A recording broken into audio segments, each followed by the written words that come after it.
A US Spotify survey found that on average, people stop listening to new music by the age of 33.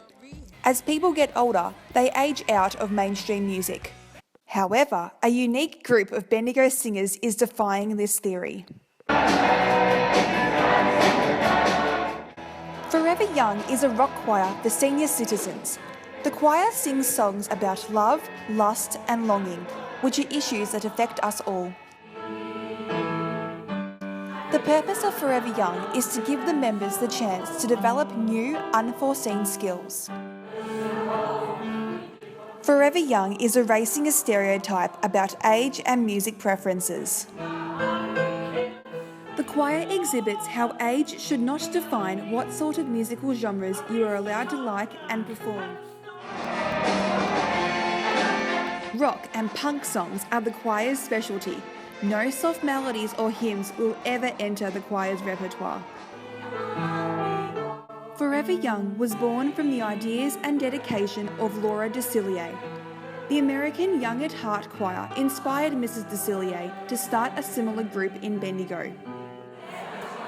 The choir goes beyond a weekly hobby for the members. Mrs. Desillier said the rock music helps keep the singers' minds healthy and active. As we get older, we really need to step out of our comfort zones and acquire new skills. Singing rock songs when you're a 94-year-old and with the music being so terribly syncopated and the lyrics being so often silly or mundane, the way it all comes together is really good for the brain. And studies have shown that if you read music, aspects of the brain light up, but if you actually sing and read at the same time, whole areas of the brain light up. And this is good for everybody, not only senior citizens, but for us it's been wonderful. When Forever Young performs a song, the older ages of the members shifts the meaning of the lyrics from the original idea behind the song. The Queen's song, Who Wants to Live Forever, was written for the motion picture Highlander. The song lyrically explores the pros and cons of the leading character's immortality, but when Forever Young sings it, the meaning of the song changes.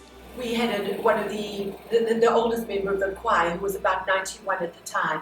He performed Who Wants to Live Forever. And then it's really meaningful because I think we all want to live forever if we are well. That is one song. The other one's Staying Alive, which is really happy and boppy and so on. But when a 95-year-old one sings it, Staying Alive, it takes on a whole new meaning. Although being a challenge to expose older people to the music genres of rock and punk music, Forever Young has the power to bring like-minded people together who have a passion for music. With Forever Young, the music is just different. So what's binding us there is we're all struggling with the same thing. And for me, rock music is so out of my natural state. I'm a classical fan. I was trained in the classics. And that is my natural home, and it's my spiritual home. Rock songs can be inclined to include expletives and negative connotations. This has been an issue for Mrs. Desillier when choosing pieces for Forever Young.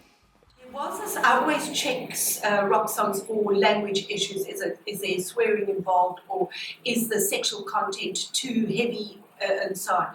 And generally for religious context, but there was one song, it was a direct, not attack, a direct slant on the Catholic Church that I never picked up in my reading. But one of the Catholic ladies did pick it up, and she asked me to change some words. But I'm not prepared to offend anybody, so we just didn't do that song. Conquering unfamiliar territory can be tough for anybody, but Forever Young member Marta loves singing songs that are not typically associated with senior citizens. Well, it is a great challenge and something that I've never done before, and I thought, why not? It's never too late to do something different. Singing in Forever Young is more than just an activity for Marta. The choir has helped her to combat the sad times in her life. And the choir helped me overcome a lot of trouble and sadness that I had, and I always looking forward to be in the choir, to sing and forget everything else and just sing and enjoy the friendship and people that I have met in this choir.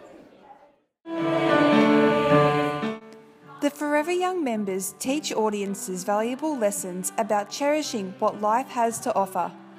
And that, yes, life can be very sad and tragic, but tragedy and sadness touches us all, like joy and happiness do. They touch us all, and you've got to treat them the same. And if you can enhance somebody else's life by doing a magnificent concert, then you should.